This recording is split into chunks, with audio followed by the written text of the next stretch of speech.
When the bullets started flying in Sudan's capital Khartoum on 15th April 2023, Nahiya Faisal Faruku was in her apartment with her friends. She was a mass communication graduate, having studied at the International University of Africa in Khartoum, and one of the few Ugandans who were in Sudan at the time.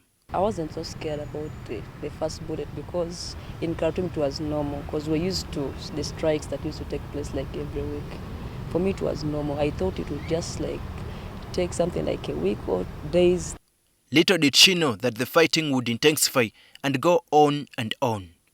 Two top Sudan military generals, Abdel Fattah al-Burhan, who is the de facto ruler of Sudan, and Hamdan Dagalo, also known as Hemeti, the commander of paramilitary rapid support force, were wrestling for power. Farouk would later realize that the war was not about to stop and their only option was to stay inside and not risk their lives. We were indoors for 6 days. You couldn't go out because if you go out, you'll be like beaten by those armies. We used to cry, we used to pray. I used to do shahada like every now and then. I thought I was just going to die. Luckily, Faruku and her friends had stocked enough food just before the war started. They survived on this food, hoping that the situation would calm down.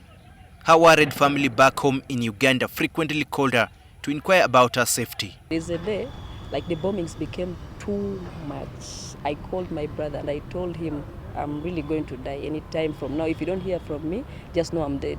I told him to rush home and give my mom the phone so that I could say like my last word to her.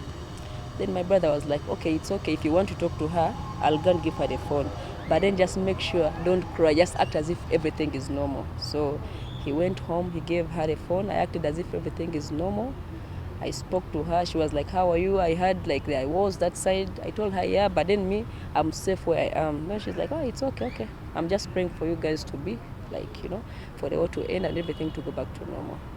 On the 7th day of fighting, Faruku and her friends got lucky. A bus that was evacuating Kenyans caught in the conflict picked them. However, they had no time to pack any luggage. I only took like 3 shorts or 1 dera.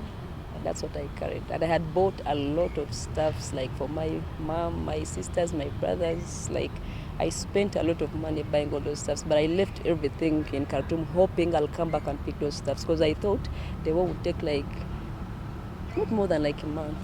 Yeah, I thought it would take like 1 or 2 weeks or like a month. Then I come back, take my things, then I come back to Uganda. If like the situation goes back to normal, then I go back to Khartoum. But unfortunately, it wasn't like that. She left her academic documents behind and has never gotten them. They were taken to the border between Sudan and Ethiopia, where they spent a night before proceeding to Ethiopia the following day. It is here that she met other Ugandans who had been evacuated from Sudan in an operation masterminded by General Muhoozi Kainerugaba, the then senior presidential advisor in charge of special operations. Faruku and some 200 other Ugandans boarded a Uganda Airlines plane that had been chartered by the government, and they landed safely at Entebbe Airport on April 27, 2023. Finally, after 12 days of anxiety, she was reunited with her family.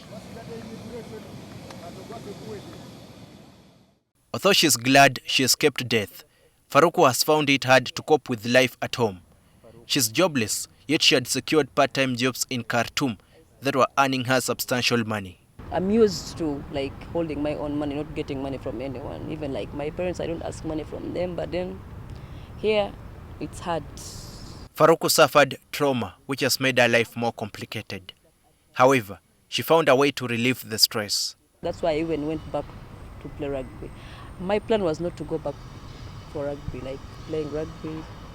But then because of the stress, the trauma that I had to go at least and try to get somewhere to release my stress from.